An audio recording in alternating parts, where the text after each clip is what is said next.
அவங்க ஒரு முடிவுக்கு வந்துட்டாங்க. இதை தெரிஞ்சுக்கிட்டு போலியா ஒரு பிம்பத்தை உருவாக்க ஒரு படம் இருக்கு. படத்தினுடைய பேர் தெரியும் உங்களுக்கு, சுந்தரன் டிராவல்ஸ்னு.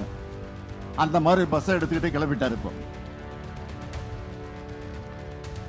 அந்த பஸ்ல இருந்து புகை வர்ற மாதிரி இப்ப ஒரு வாயிலிருந்து பொய்யும் அவதூறுமா வந்துகிட்டு இருக்கு. நாட்டு நடப்ப பேசுன்னு சொன்னா நான் வர்ற பஸ்ஸை பத்தி பேசிட்டு இருக்கேன். பரவாயில்ல, இந்த நாட்டு மக்களுக்கு நான் பஸ்ல வரத தெரிவித்ததுக்கு நன்றி. அது மட்டும் இல்ல, இன்றைக்கு தமிழகத்தில் ஓடுற பஸ் எல்லாம் சுந்தர டிராவல்ஸ் மாதிரி தான் ஓடுது. நீங்க நகர பேருந்துல ஏறி இறங்கினதா உயிருக்கு உத்தரவாதம். அப்படியே டயர் ஒரு பக்கம் கழட்டிட்டு ஓடுது. அதோட சென்னையில் நகர பேருந்துல ஏறி ஒரு பெண்மணி போகும்போது அடியில் இருக்கிற அந்த பிளாட்பாரம் கழட்டுக்கிட்டு அந்த அம்மா நடந்து ஓடிக்கிட்டே இருக்குது, பஸ் போய்கிட்டே இருக்குது.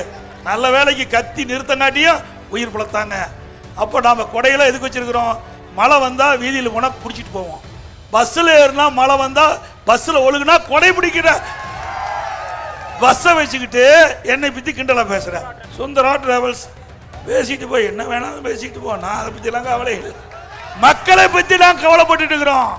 இந்த மக்களுக்கு என்ன செய்ய வேண்டும், எப்படி செய்ய வேண்டும், அதை செய்தால் எப்படி நன்மை கிடைக்கும் மக்களுக்கு, அதுதான் எங்களுடைய தாரக மந்திரம். ஸ்டாலின் அவர்களே, உங்களை போல போட்டோ ஷூட் போட்டுக்கிட்டு கோட் ஷூட் போட்டுக்கிட்டு கிடையாது.